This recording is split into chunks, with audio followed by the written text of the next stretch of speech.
You've heard the saying, behind every man is a great woman. Relationship expert Dr. Philip Dembo is here with an in-depth look of what that really means. Good morning. Good morning. So you say that behind every great woman, or behind every great man is a great woman. Absolutely, but I think we need to change that for 2010 and say behind, not behind, next to every great man is a great woman.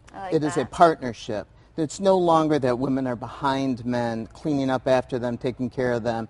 This is something that they have to do together, a reciprocal kind of thing. So reciprocal, what do you mean? How can a woman sort of be great for her man? Or what do you mean by behind a great man is a great woman? Like, how is she great?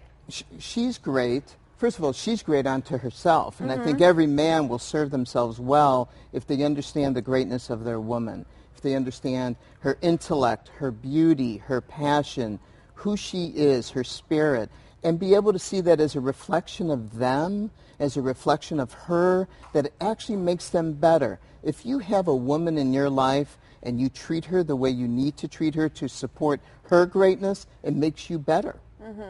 Absolutely, I completely agree. A great man that I know in my life always sort of attributes his greatness to having a great woman in his life, and that is his mother. He always says, you know, I owe sort of the way I treat women to my mother because she taught me sort of how to treat a woman. And Absolutely. I really appreciate that. So what sort of should a woman not do in order to be great for her man? Well, you know, as a partner, you have to have input. But a lot of times men aren't ready for the input of their spouse or their significant other or who their partner is.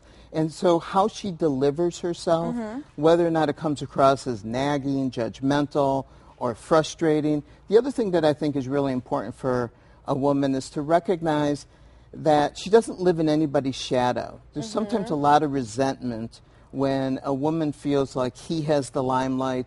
You know, in your situation, if your man has the limelight because of his job, his career, whatever, or you have the limelight and he's behind you, but you're not behind each other. There isn't that kind of feeling anymore that you have to be one down to the other person. We call it a complementary relationship. Okay. I'm good at what I do, you're good at what you do, and together we're great at everything. And you sort of support each other in both of those roles. Right. And you say like the woman should be like his greatest fan. Absolutely. Of like always bringing him up. Absolutely. You know, but the greatest fan needs a greatest fan. Right. And so everybody needs a support. The reciprocal exchange of empowerment and support creates intimacy.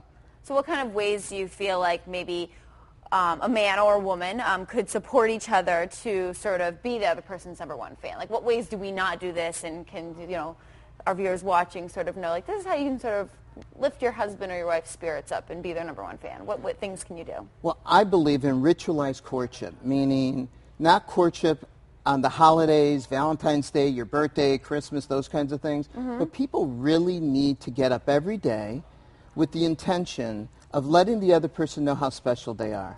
You could do that in all kinds of little ways. One thing I've done in the last 5 years since I met the woman I'm married to, Linda, she's amazing. Oh. The beautiful thing about every morning for me is I have this need to get on the computer and write her a good morning email and tell her how much I love her. We've been doing that, I would say there's over 1,200 emails for 4 years. Wow. But I don't look at it as 1,200 emails. What I look at that as is my need to make her feel how important she is to me. That is so sweet. And then also something so little, like a little gesture like that, can mean so much to your partner. Absolutely. And I love that. That's Absolutely. so cute. Well, if you would actually like more information, well, you can just stick around because Dr. Philip will be back to tell us more later in the morning about how women can effectively communicate with their men, and that's very important. So back to you, Shally. Ali, I got a little teary-eyed. I'm going to start working on that email to my husband right now. Oh. Number one today. Perfect. Thank you. We'll give you